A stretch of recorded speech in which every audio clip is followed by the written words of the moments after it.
Hello everybody, and I'm going to show you in a short video how to take a soil sample from pots to do afterwards DNA analysis.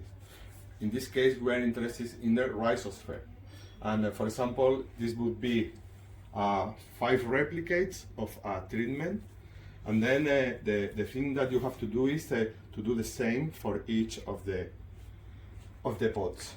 And first of all, you have to take the pot in your hands, and first of all, of course, if you like, you can cut the plant if you want to measure the biomass.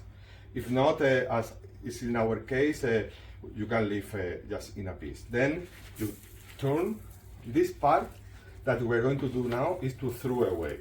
These are the soil that is not really too much near the rhizosphere. Then you should do something like this, and this is going to be to discard. This is the soil that we are not interested in because they are not very close to the rhizosphere. Then you should leave the roots more or less. At the end you have to maintain around, I don't know, 25 or 30 grams of the substrate for the DNA. Because for the DNA analysis you would need no more than 1 gram. But you need that this gram should be representative of this whole rhizosphere. We could say that more or less it would be done. This is for discard. You don't want this part of the soil, at least for the DNA rhizosphere analysis. And then you come to a new tray or a new surface where you started to collect the part of the DNA that you are interested in. More or less, this would be the soil that you would be interested in. And then afterwards, we will show you how to manage the roots for washing if we want to measure some kind of mycorrhiza, propagules or something like this. Okay. Then this is the part of the soil that we are interested in, and then we check. We need to of course to label the root. The bag. Replicate number 2. You should write this, of course. Replicate 2 treatment A, for example. And it's really interesting to write up the date. Today is the 1st of March 2023. Okay, this is really interesting. To do it, then you have to collect this and to put in the bag. Just when the soil is, or the substrate is in the bag, you have to bring to -20 as soon as possible. If you are in a lab, you can do it easily, and if you are in a field or in any place that there is no freezer, then you can use liquid nitrogen or dry ice. Now we are going to see how to wash the roots for cleaning them from the soil, to use them for mycorrhization, colonization. And then the first important thing is, of course, to have as much cleaner as possible the root, as you can see. And then you should use a mesh to avoid that the roots go out from the washing. And here, more or less, this is the size of the mesh.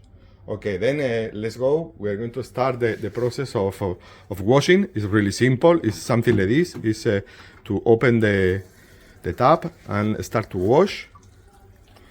And you have to do it with some pressure to try to take out the soil from the roots. And of course, trying to not do too much pressure, to avoid to destroy the root system. Okay, more or less you can see that it's not really complicated, and of course it has to be really clean. You have to continue washing around 2-3 minutes washing. Okay, now you can see how the roots are clean of soil. You can appreciate that they are almost no soil in the roots. And then the next step is to dry the roots with only with paper. It's a really easy process, only to take paper from the lab and you do something like this. It's to assure that no water, that it could of course cause any problems when in the time you maintain the roots until you stain them. Then you can see how they are once they are dry, and then you put inside a bag, and you have to, of course, really important, to write up the sample, put inside the bag the roots like this, and then the only thing you have to do is to maintain in the fridge at 4 degrees and measure or stain before 5-7 days to avoid some kind of fungi contamination. I think that more or less this is the whole process, and I hope that it would be interesting for you. Thank you very much. Here you can see just the result of processing the pot.